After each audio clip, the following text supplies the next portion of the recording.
Greetings and welcome back to Vela Villains. How y'all doing? How's everybody? Hope they're having a good spring. Spring's in season. Dog's allergies kicking up, but that's all right because we know what to do. And today we're going to be reviewing the movie Furies. Furies from Netflix. It's a Netflix original. Netflix is coming through. When I was scrolling on Netflix today to find this movie to watch it again, I saw like so many good foreign movies. Like the foreign lane is just like pew, pew, pew, pew. Like they got so many good movies from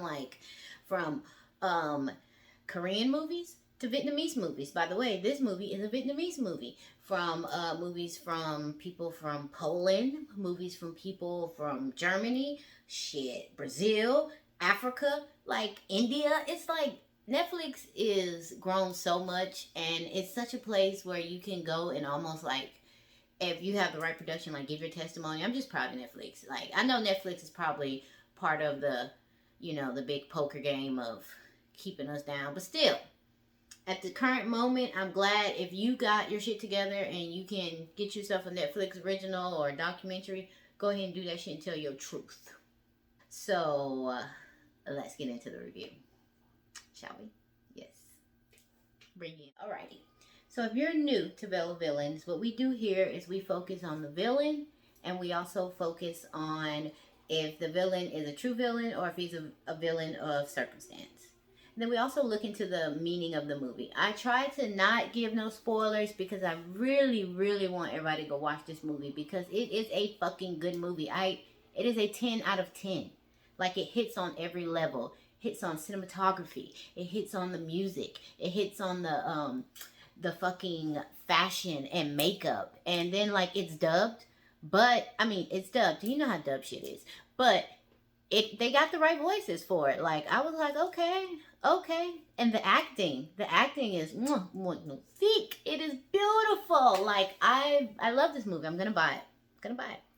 So that's how we do things around here. But I do break down and I give everybody their flowers in the movie. So at the beginning, like right now, we're gonna go into the who's in the movie, where the movie is made, and when it came out. This movie came out this year. It said 2023. Yeah, it came out this year. I think its release date was in March 23rd of 2023 on Netflix. And that motherfucker deserved it. It was so good. Now it's set in Saigon.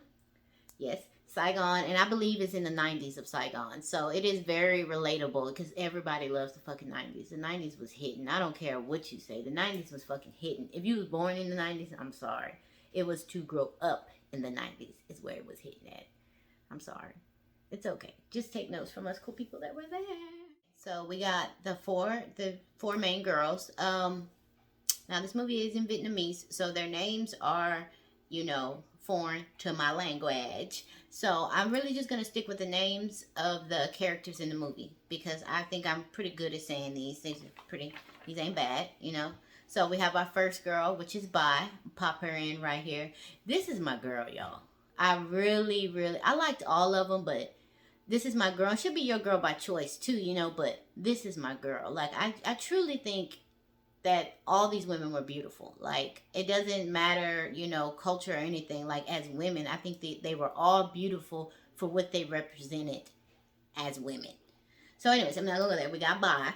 And to give you a little rundown on Bai had a rough life growing up. Her mother did what she had to do, and at one point Bai was raped, and then her mom did come in on it, and her mom, that's what I liked about it too. Her mom was like, pa pa pa. They was throwing down. But as a turn of events, whatever happened, and so Bai basically grew up on the streets after that. So, but I really respect the fact that Bai's mom didn't turn a eye to what happened. Like she was on that shit. So that was good. And then while Bai's on the street, she meets Jacqueline. And Jacqueline, pop her in right here. I love Jacqueline too. Jacqueline was sharp. Jacqueline was a boss bitch. What? Jacqueline was a boss bitch. Jacqueline was kind of how I see myself. She was smoking cigarettes. She had an injury. So she was taking medicine, you know, she stayed, you know, her, I think that was her mama, was like, you can't self-medicate. And she didn't argue with her, you know, she just was like, so I like Jacqueline. Jacqueline had this little player ass suit at the end too. It was like this little velvet suit with this little J pin on it. And after she beat your ass, bitch pop a collar, dust her shit off. I'm telling y'all, these bitches was clean. They were clean.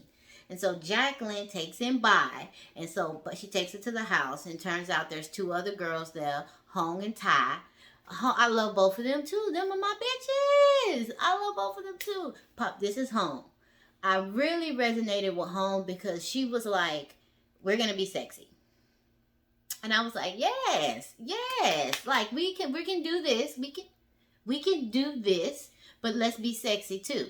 So she was my girl. She was on the fashion. Shit was cute too. When they brought by her, she was like, "Let me fix you up," and that was a very cute scene too. Like all of this.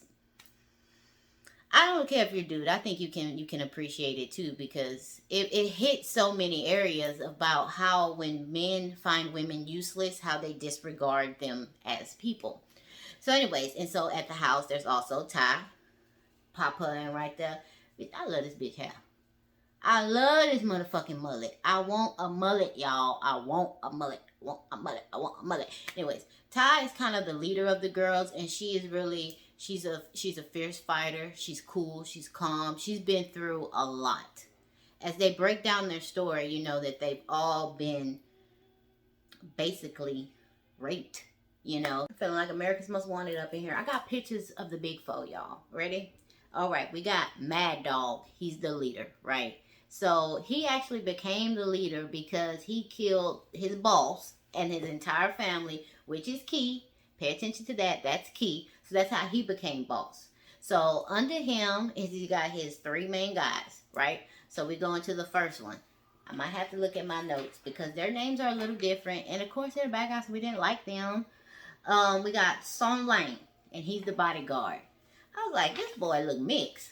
I think he is. They said he was the half-brother. I was like, this boy look mixed. But he out there surviving, kicking ass, doing whatever. And then we have Long Bong Da. Wait. Long Bo Day. I don't want to say it fucked up on purpose. It was like Long Bong Day. And he was cool. He was calm. He's, you know, he smoked his cigarettes. And he was in charge of the drugs and keeping the cops out of their business. So he was actually, you know, pretty decent from what we could tell. And then you had the one, his name was Scarface Tayo. And he was in charge of the sex trafficking, picking the girls, trading out the girls. And Mad Dog was just like, that boy can do whatever he want because he got us rolling in the money. And Mad Dog had the main casino in Saigon. So they're like running drugs, running bitches, doing all kind of shit like that, and just not giving a fuck. So Jacqueline is like, she basically tells the girl, she's like, that was us. So we need to fight and learn how to fight and become stronger and beat their fucking ass and take back the streets. And the girls are like, that sounds good. That sounds like a good fucking plan. Bo's kind of like, I mean, she's like, I got nowhere to go. I want to learn how to fight. But she do kind of give Jacqueline the side eye. And I'm like, you know, this is like some hero girl shit. Go bitches, yes. You know, because these guys are reckless and they don't care. Like, it's the movie gives you the right amount of everything. Like, I don't really enjoy sex scenes in movies because it's just like something that we've seen so much. And it's just like fake sex. And it's just like not real sex. It's just not. It's almost ruined the plot sometimes when they be throwing it. I be like, y'all don't have time for that. But how they did it in this movie, it was not like in bad taste at all. It was actually, there was a side romance going on, and it was like, it got you right there too. Like every bit of emotion that needed to be felt was touched on, and that is another reason that this is a fucking masterpiece. For just for like right now we're in an age where we're really learning more about sex trafficking and like how much it really is going on. I'm gonna get flagged for saying that, but this movie touches on that, and like as we all need to know about that. We all have mothers and we all have sisters, you know. So Turning a blind eye because it's not right at your doorstep don't mean it ain't next door. As usual, I usually check in on y'all. How are y'all doing? Are y'all interested in this movie? Like, I mean, it's a pretty basic plot that we've seen before, but the way that it is executed and the way that it is shot, oh, you gotta watch this. I'm not getting paid for this. I'm just saying you got to watch this, because when I watched it the second time today, it hit again. I mean, like, I think I teared up, but I know I teared up again today. And I was like, damn, man. And even the ending, it gets you like the very ending, because you like, oh, shit. You know, because it's like, oh, shit. Turns out this is a prequel to another movie, too. So I got to watch. I'm going to pop that movie in here. This is a prequel to this movie right here. So turns out I'm going to watch that movie, too. And I know that this is like some Train to Bushimi shit. Like, it's hitting. It's fucking hitting. If it was a blunt, it'd be a motherfucking...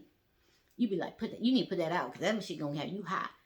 So anyways, the big four, their strengths and their weaknesses. Their strengths are, they got numbers. Like, they pretty much run Saigon. They run the biggest casino. They're tapped into like the drugs and the sex, which is the main thing out there. He's making connections. He's moving up. Like, he's good. Like, they're secure. You're only secure as your weakness, right? So there's usually always a weakness somewhere, because, you know, he didn't come up on the purest, like the most honorable way. So, you know, somebody probably like side-eyeing and they're like, you ain't shit.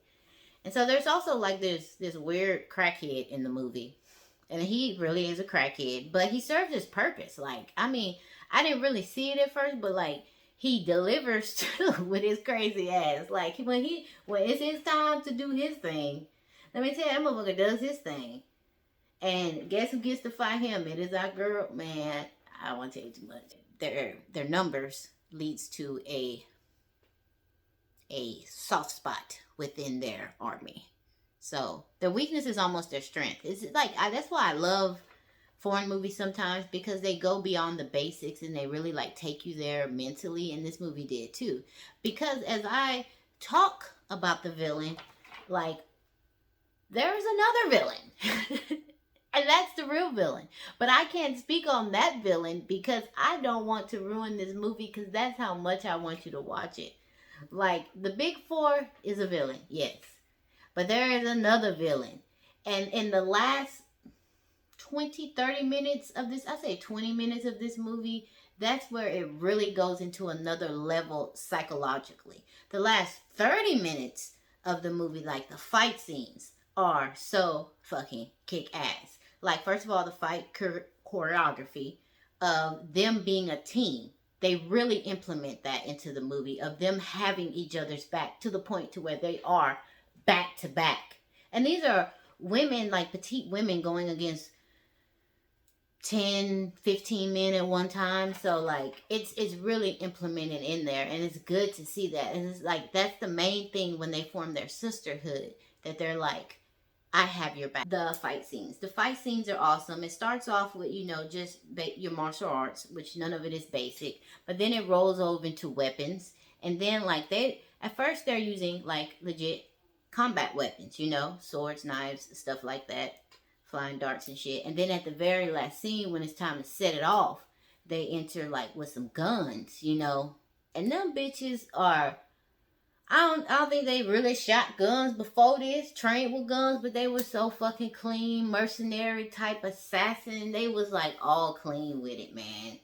Clean with it, like contact kills, like John Wick shit. It was like, this movie had levels that it took you to. And then they had a fight scene on motorcycles, and the music behind the fight scene. This is like, you just got through some emotional part of the movie too.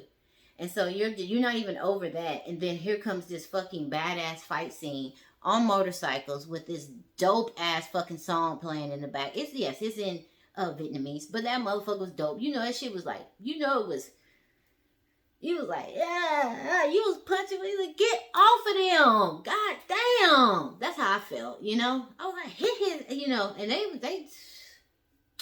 did it. They did it. And so then it climaxes, you know, to the end. And like I say, that ending delivers all the way to the end. You know, like you, when you done watching the movie, you stand up, you like, damn, that was good. It's one of them movies. It's one of them. It's some of the most gangster shit I've ever seen in my life. And I so appreciate it.